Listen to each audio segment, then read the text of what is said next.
आमिल bag. आप देख रहे हैं सिटी बुलेटिन न्यूज। पेश हैं आज के प्रमुख समाचार। अयोध्या शहर के कैंट थाना क्षेत्र के मछली मंडी में अवैध तरीके से बनाई गई एक बिल्डिंग को आज विकास प्राधिकरण ने ध्वस्तीकरण की कार्रवाई कर दी। प्राधिकरण के चेयरमैन कमिश्नर की कोर्ट से फैसले के बाद प्राधिकरण ने कार्रवाई शुरू की।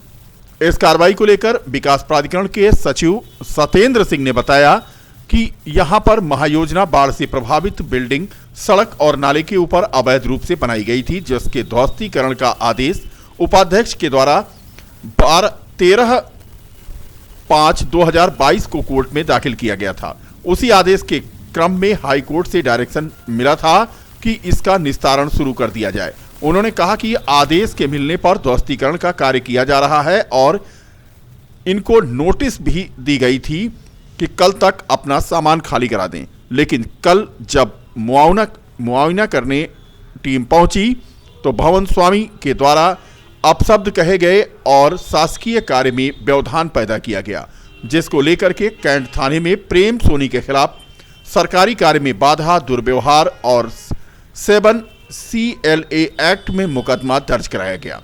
पुलिस ने आरोपी प्रेम सोनी को गिरफ्तार कर लिया। बता दें कि मछली मंडी के पास प्रेम सोनी की ये मार्केट जो बनी हुई है, प्राधिकरण ने इसे अवैध ठहराया है। नियामा चौराहा से जमथरा जाने वाले मार्ग का चौड़ीकरण होना है और नोटिस के दौरान यहां पर दुर्व्यवहार का मामला आया तो ये कार्रवाई शुरू हुई है। कुल मिलाकर के आज हंगामा यहां पर खड़ा था क्योंकि ध्वस्तीकरण की कार्रवाई शुरू हो रही थी। उधर कमिश्नर की कोर्ट से फैसला भी आ गया था, जिसको लेकर के आज प्राधिकरण की टीम यहां पर पहुंची थी। लोगों को थोड़ा वक्त दिया गया इस बिल्डिंग से सामान को निकालने के लिए। जैसे ही लोगों ने अपना सामान निकाला, पुलिस की मौजूदगी में यहां पर बुलडोजर गरजने लगा और स्थिति यह हुई कि देखते ही देखते इस अवैध निर्माण को जमींदोज कर दिया गया। विरोध करने वाले यहां पर कुछ खास नहीं कर पाए क्योंकि पुलिस पूरे एक्शन में थी। तस्वीरें आप देख सकते हैं, यही वह भवन है जो मछली मंडी में है। प्रेम सोनी नामक व्यक्ति की यह बिल्डिंग है जिसे प्राधिकरण ने अवैध ठहराया था और कल नोटिस देने जब यहां पर सचिव पहुंचे थे तो उनके साथ दुर्व्यवहार किया गया था और स्थिति यह हुई कि आज भारी विरोध के बावजूद इस भवन को जमींदोज कर दिया गया। ये महायोजना बाढ़ से प्रभावित बिल्डिंग है जो सड़क और नाले के बीच में बनी हुई है। इसके ध्वस्तीकरण का आदेश जो है हमारा उपाध्यक्ष महोदय द्वारा 13/5/22 को पूर्व में जारी किया गया था। उस आदेश के क्रम में ये हाईकोर्ट गए थे। हाई कोर्ट से डायरेक्शंस मिला था कि इसका निस्तारण जो है कर दिया जाए।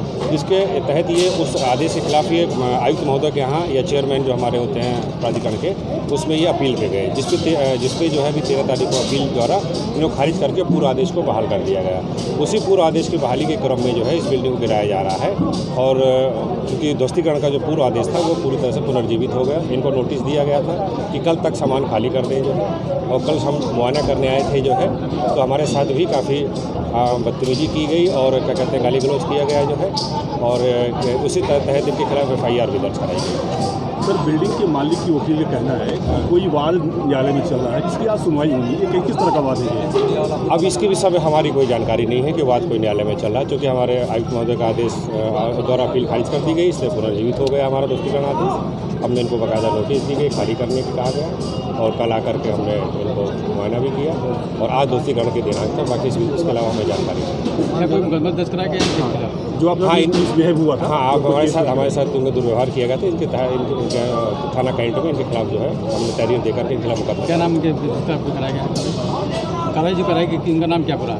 इनका Prem Kumar Soni. Thank you. Thank you. कल शाम को सचिव द्वारा बिल्डिंग का निरीक्षण किया जा रहा था। उसी समय प्रेम सोनी द्वारा बदतमीजी हार्ड टॉक किया गया, जिस पर एक तहरीर दी गई। तहरीर के आधार पर अभियोग पंजीकृत कराया गया। अभियोग पंजीकृत कराने के बाद उनको गिरफ्तार कर जेल के लिए रवाना किया जा रहा है। सर, आज क्या कार्रवाई? आज ध्वस्तीकरण की कार्रवाई हुई है सभी अधिकारियों कर्मचारियों के निर्देशन के अनुसार। डॉक्टर राम मनोहर लोहिया अवध विश्वविद्यालय में कर्मचारियों द्वारा एक आम सभा आयोजित की गई, जिसमें कर्मचारियों की समस्याओं और उसके निस्तारण पर चर्चा हुई। अध्यक्ष राजेश पांडे के नेतृत्व में यह आम सभा बुलाई गई थी। अध्यक्ष श्री पांडे ने बताया कि कर्मचारियों और छात्र छात्राओं के हित में वह सदैव खड़ा रहेंगे। उन्होंने कहा कि हमेशा कुलपति विश्वविद्यालय प्रबंधन के पक्ष में भी कार्य कर रहे हैं। शिक्षक संघ द्वारा परीक्षा बहिष्कार के निर्णय की कर्मचारियों द्वारा निंदा की जाती है। डॉक्टर अनिल सिंह ने बताया कि विश्वविद्यालय उनका परिवार है और परिवार होने के नाते परिवार के मुखिया कुलपति उनके लिए सम्माननीय है। हमारी 26 सूत्रीय मांग पत्र है जो 9/1/2023 को माननीय कुलपति महोदया कुल सचिव परीक्षा नियंत्रक वित्त अधिकारी के समक्ष हम लोग प्रस्तुत किए थे कर्मचारी समस्याओं के निस्तारण के लिए। उस पर कई दौर की वार्ता भी विश्वविद्यालय प्रशासन और हम लोगों से होती रही है, हो रही है। तमाम उसमें से निस्तारित फाइलें की जा रही हैं कर्मचारियों की, और आश्वासन भी लगातार दिया भी जा रहा है विश्वविद्यालय प्रशासन द्वारा कि आपकी हम मांगों को सहानुभूतिपूर्वक पूरा करने में लगे हैं, कुछ समय चाहिए। लगातार वार्ताओं में हैं हम लोग, और हमने परसों एक अनुस्मारक भी दिया कि निस्तारित किए जाएं तमाम कर्मचारी हित की बातें। डॉक्टर राम मनोहर लोहिया अवध विश्वविद्यालय महाविद्यालय शिक्षक संघ के तत्वावधान में शिक्षकों ने अपनी कई मांगों को लेकर आज धरना दिया। महाविद्यालय शिक्षक संघ के अध्यक्ष प्रोफेसर विजय प्रताप सिंह के नेतृत्व में 2 दर्जन से अधिक शिक्षकों ने इस धरने में हिस्सा लिया। अध्यक्ष प्रोफेसर विजय प्रताप सिंह ने बताया कि शिक्षक संघ की कई मांगे हैं जिसको विश्वविद्यालय प्रबंधन अमल नहीं कर रहा है। प्रमुख मांगों में विश्वविद्यालय में प्रैक्टिकल वाइवा पूर्व की भांति फिर से कराए जाने, इसके साथ ही साथ विश्वविद्यालय में ग्रीष्मकालीन अवकाश भी देने और परीक्षकों के साथ दुर्व्यवहार की सूचना देने पर कार्रवाई न होना, कुछ शिक्षकों को प्रैक्टिकल के लिए 50 से 60 तो कुछ को 4 से 5 केंद्र आवंटन किया जाना अन्यायपूर्ण एवं मनमानीपूर्ण है। शिक्षकों के बहुत 15-16 मांगों का पत्रक हम लोगों ने 11 तारीख को ही दिया था। भरपूर विश्वविद्यालय को समय दिया गया कि हम लोग परीक्षाओं का बहिष्कार करेंगे।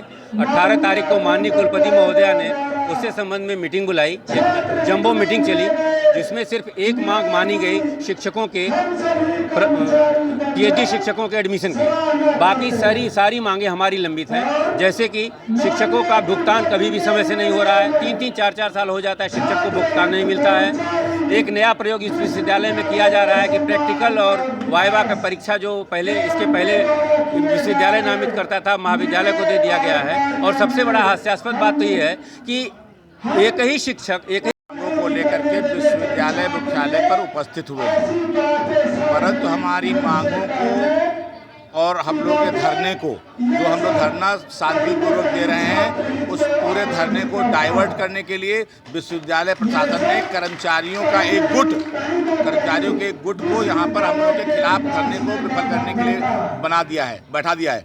आप स्वयं देख रहे होंगे कि हम लोग कितनी शांतिपूर्वक अपने धरना प्रदर्शन को चला रहे हैं। विश्वविद्यालय प्रशासन द्वारा हमारे द्वारा दिए गए मांग पत्र को, जिसको कि हमने 11 जनवरी को दिया था, उसमें से अभी तक कई मांगों को पूरा नहीं किया है। इसमें मूलतः जो है ग्रीष्मावकाश है और प्रैक्टिकल वाइवा पूर्व की भांति बहाल किया जाए। ये मेरी बगल में जो धरना चल रहा है, ये बगल में धरना नहीं चल रहा है, ये बगल में धरना विश्वविद्यालय प्रशासन का समर्थन कर रहा है, विश्वविद्यालय प्रशासन की गलत नीतियों को कर रहा है और हमारे विरोध में विश्वविद्यालय प्रशासन द्वारा बैठाया गया है। जो है, मेरा नाम प्रोफेसर जितेंद्र सिंह है, मैं महामंत्री शिक्षक संघ। NH 27 पर आज शहादतगंज ओवर ब्रिज के ऊपर एक ट्रक ने कार में टक्कर मार दी। तस्वीरें आप देख सकते हैं NH 27 पर हाईवे का ये नजारा, जहां पर कार को टक्कर मारी ट्रक ने, और इस घटना में कोई हताहत नहीं हुआ। थोड़ी देर के लिए यहां पर हाईवे पर जाम लग गया। मौके पर पहुंची पुलिस ने कार्रवाई शुरू की, गाड़ियों को हटवाया, तब जाकर के जाम खुला। फिलहाल ट्रक और कार दोनों ही मौके पर खड़ी थीं। इस घटना में किसी को चोट आने की खबर नहीं है।